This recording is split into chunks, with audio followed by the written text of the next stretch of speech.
నిమ్స్ హాస్పిటల్లో నర్సుల ఆందోళన చేపట్టారు. సీనియర్ నర్స్ మీద ల్యాబ్ టెక్నీషియన్ మ్యాన్ హ్యాండ్లింగ్ చేశారంటూ అసభ్యకరంగా మాట్లాడారని హాస్పిటల్ ఎదుట ధర్నా చేశారు.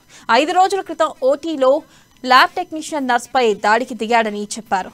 ఇక తల్లి వయసు లాంటిదని కూడా చూడకుండా అసభ్యకరంగా మాట్లాడుతూ అవాంఛనీయ శబ్దాలతో దూషించాడని నర్సులు పేర్కొన్నారు. కనీసం క్షమాపణ కూడా చెప్పలేదన్నారు. ఎవరు మాట్లాడినా అసభ్యకరంగా మాట్లాడుతున్నాడని మేనేజ్మెంట్ కి చెప్పిన 5 రోజులుగా సమయం వృధా చేశారని చెప్పారు. ఈ సందర్భంగా పేషెంట్లకు సరైన భద్రత కల్పించాలని నర్సెస్ అసోసియేషన్ టీం డిమాండ్ చేసింది. వెల్కమ్ టు అమ్మా న్యూస్. మన ప్రస్తుతం అయితే నిమ్స్ హాస్పిటల్ దగ్గర ఉన్నా. సో ఇక్కడ నర్సులు ఆందోళన చేస్తున్నారు. సో ఎందుకో ఏంటి అనేసి నర్స్ యూనియన్ సెక్రటరీ ఉన్నారు. సో వాళ్ళని ఒకసారి అడిగి తెలుసుకుందాం. మ్యామ్ నమస్తే, చెప్పండి అసలు ఏం జరిగింది?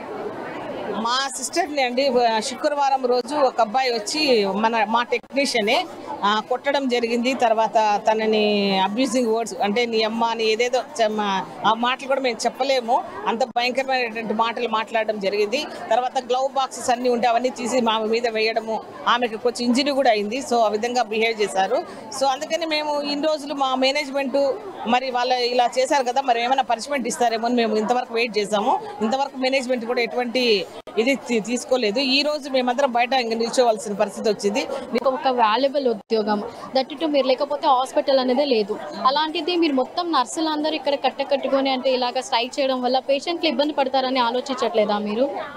మేము మార్నింగ్ అంతా అండి అసలు ఇట్లాంటి ప్రాబ్లం వస్తుందని చెప్పేసి మా సిస్టర్లు చాలా మంది కొంతమంది వెళ్ళారు, స్టూడెంట్లు పెట్టుకొని మా సిస్టర్లు పని చేస్తున్నారు. అందరూ ఏమి ఇక్కడ లేరు, చాలా మంది. మేము ఎందుకంటే మాకు పేషెంట్ కేర్ ఇంపార్టెంట్. ఇప్పుడు కూడా మేము ఎప్పుడెప్పుడు వెళ్ళిపోదామా అని ఉన్నాం, కానీ మా మేనేజ్మెంట్ నిర్లక్ష్య ధోరణి వల్లనే ఇప్పుడు మేము ఇంకా ఇక్కడ ఉండాల్సి వస్తుంది. వాళ్ళు ఈ ప్రాబ్లం సాల్వ్ చేస్తే చెడ్డ మాటలు అడగడం ఇవన్నీ జరుగుతుంది. కాబట్టి ఇద్దరిని తీసేమనే మేము చెప్తున్నామండి. వాళ్ళని తీసేసి తన మీద మ్యాన్ హ్యాండ్లింగ్ చేశాడు. సో మేమందరము ఇప్పుడు 30 years అంటే మేము మా ఇన్ఛార్జ్ సిస్టర్లకి చాలా రెస్పెక్టివ్గా ఉంటాం.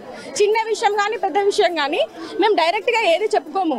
ఒకరిద్దరం కలుసుకొని మాట్లాడుకొని తర్వాత అది సిచ్యువేషనల్గా సాల్వేషన్ అవుతుందా లేదా కనుక్కున్నాకే మేము డైరెక్ట్గా మా ఇన్ఛార్జ్ సిస్టర్ కానీ మా సూపరింటెండెంట్ దగ్గర దాకా వెళ్తాము.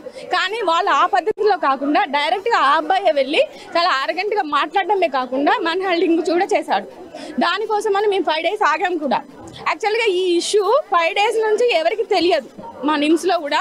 ఎందుకంటే మా ఎన్ఎన్యూ ఏంటంటే ఒక మాట మీద ఒక్కసారి మా లీడర్స్ ఏం చెప్పినా అంటే ఇది మా యూనియన్ స్టార్ట్ అయిన దగ్గర మేము చాలా స్ట్రాంగ్గా చాలా ఇష్యూస్ని సాల్వేషన్ చేసుకున్నాము. మాకు మా లీడర్స్ మీద చాలా నమ్మకం. ఈ రోజు సాయంత్రం మాకు ఏదైనా మెసేజ్ వచ్చినా మేమందరము చాలా వాల్యూ ఇచ్చేసి దానికి నిలబడతాం అనమాట. అందుకని మా వాళ్ళు కూడా పెద్ద ఇష్యూ చేయొద్దని 5 days వాళ్ళలోనే వాళ్ళే మాట్లాడుకొని డైరెక్టర్ వరకు